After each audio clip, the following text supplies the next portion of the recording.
They, the disciples, showed Yeshua, the disciples showed Jesus a gold coin and said to him, "Caesar's men ask taxes from us."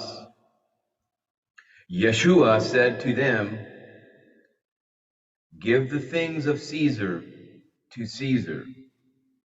Give the things of God to God, and give me what is mine." Dearest, most esteemed, highly honored, notable, and noble viewer, it is important, vastly important, to remember that Yeshua invariably refused to get involved in what attitude we should have to those who are steeped in physical or material consciousness.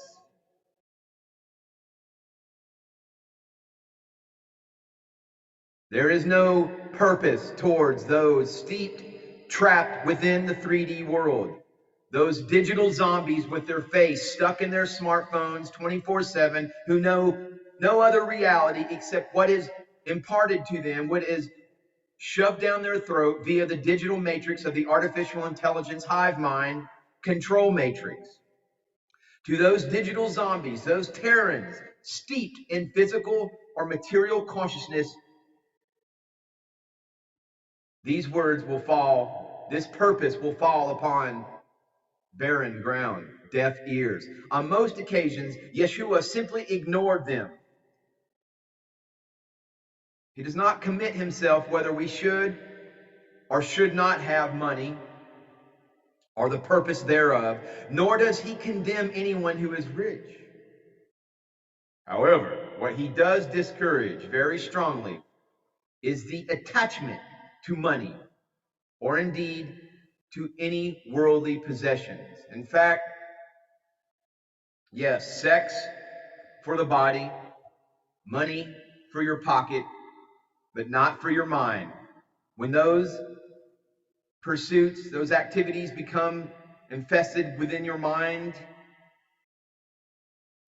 that's considered attachment. Yeshua further claims that where our riches are, our heart is. Thus, we make it harder for ourselves if we place our attention on things that are not of the Spirit. Respect for civil law, possessions of worldly goods, and all the accoutrements of the earth, of the lower 3D physical matrix of the fallen earth, or of material consciousness, are simply of no interest to Yeshua or to those of the Spirit who walk in spirit. Those who are in harmonic universe number 2, except for maybe their family and friends who are still making that choice to be within 3D harmonic universe number 1, for whatever reason they're still learning those lessons. That is what this is here for. Harmonic universe number 1, the fallen planet Terra of the 3D earth, of physicality, of duality. That is what that was created for. Schoolroom earth, to learn these lessons in the physical, material, 3D dimension. Jesus' sole concern, Yeshua's sole concern, Sananda's sole concern appears to be centered on the process of opening our eyes to our true nature. Now, what we do with such knowledge, more often or not, he leaves to us, to our own individual, sovereign, self-empowered, I am presence. He gives them countless examples of what his Father's kingdom is like.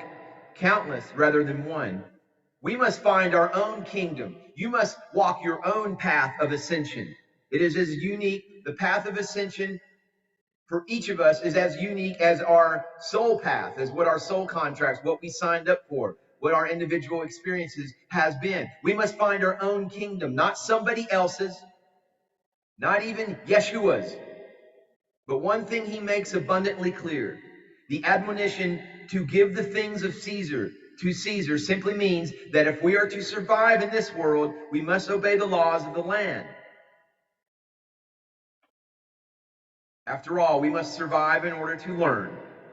Your body is a temple. Treat it as a temple. Don't survive under the auspices of the digital matrix with the chemicals crammed down your throat and all the other injections and whatnot that they make you think you have to survive. No, you just need some clean water, some good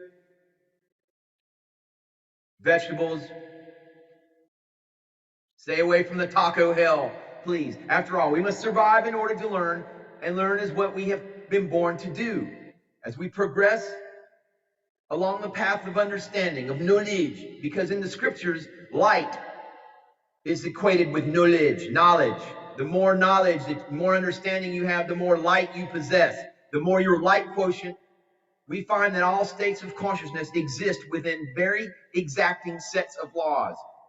And you can equate states of consciousness with dimensions. The third dimension is a dimension of absolutes, of right or wrong, good or bad, this or that, my way or the highway. As you rise in your meta-human consciousness and your dimensions, they expand. Your options expand. There's a new set of laws, a higher set of laws with each elevation in your consciousness, each expansion of your dimensions. Even as our scientists define the laws of the physical universe, we must gather and learn the laws of the astral, the mental, and eventually the spiritual realities.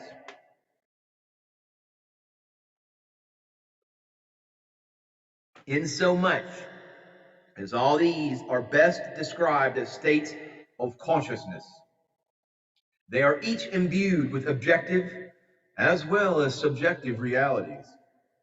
The first step towards their discovery is the acceptance of their existence. A leap of faith, perhaps, then contemplation, perhaps purchase my first book in the New Age, New Earth, Golden Age Timeline Trilogy, The Rise of the Meta-Human. It lays it all out in written offering wisdom format for you, dear esteemed viewer. It is up to you. After you make your leap of faith, you invest time in your contemplation of these matters, then it is up to you. As Yeshua, as Sananda said so many times, the kingdom is within you. So the reality of Caesar, this reality of the Illuminati dark cabal, may or may not change. I have no control over that. What I do have control over, though, is my perception of reality. And reality changes continuously during the process of becoming.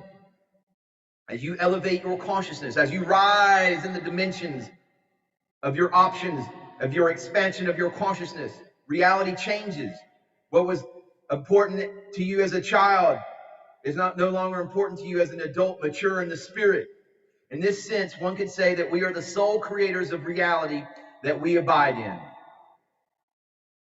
As above, so below, as within, so without. Consequently, we have no one to blame for our particular circumstances but ourselves.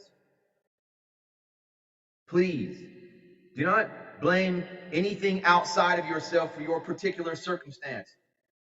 All is mind, all is within the mind of God, all is energy, all is mental. And when you separate the mental from the physical, when you separate the fire, as the Atlantean taught us, the material from the immaterial, and you rise, and your consciousness rises, then you understand that you are the sole creator of your reality, and that the kingdom of heaven is within. Namaste, Namaskaram.